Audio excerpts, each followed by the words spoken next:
शेवगाव पंचायत समितीचे कार्यरत असलेले सहाय्यक पशुधन अधिकारी जालिंदर अंबादास गटकर हे आपल्या मूळ सजेला कार्यरत नसल्याकारणाने सामाजिक कार्यकर्ते प्रवीण शंकर फुमणे यांनी आज बुधवार दिनांक 7 रोजी शेवगाव पंचायत समिती कार्यालयासमोर प्राणांतिक उपोषण सुरू केले आहे। शेवगाव तालुक्यातील सामनगाव येथील मूळ सजा असलेले सहाय्यक पशुधन अधिकारी जालिंदर अंबादास गटकर हे सामनगाव येथे आपल्या मूळ सजेवर कार्यरत नसल्यामुळे कुठल्याही प्रकारची सेवा देत नाही असा आरोप खोमणे यांनी केला आहे।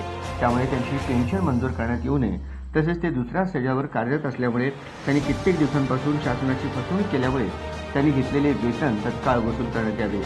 तसेच गटकर यांना शासनाच्या कुठल्याही प्रकारच्या सुविधा देण्यात येऊ नये। तसेच त्यांनी सेवेत रुजू झाल्यापासून केलेल्या सर्व आर्थिक व्यवहाराची चौकशी करून कारवाई करण्यात यावी। या मागणीसाठी खोमणे हे शेवगाव पंचायत समिती कार्यालयासमोर उपोषणास बसले आहेत। दरम्यान उपोषणकर्ते खोमणे यांना पंचायत समिती कार्यालयाच्या आवारामध्ये टाकलेला उपोषणाचा मंडप तत्काळ हलवण्याची सूचना शेवगाव पंचायत समितीचे प्रभारी गट विकास अधिकारी अजित बांगर यांनी एका पत्राद्वारे कळविले आहे।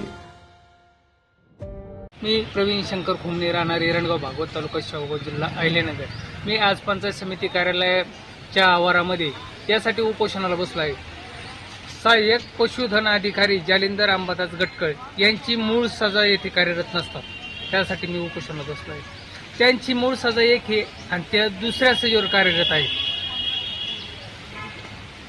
हे कार्यरत असल्यामुळे त्यांना त्यांच्या मूळ सजावर कुठलीही सेवा देत नाही, सेवा देता येत नाही। तसेच त्यांची पेन्शन शासनाने मंजूर करण्यात येऊ नये आणि काय म्हणून पेन्शन मंजूर केली पाहिजे।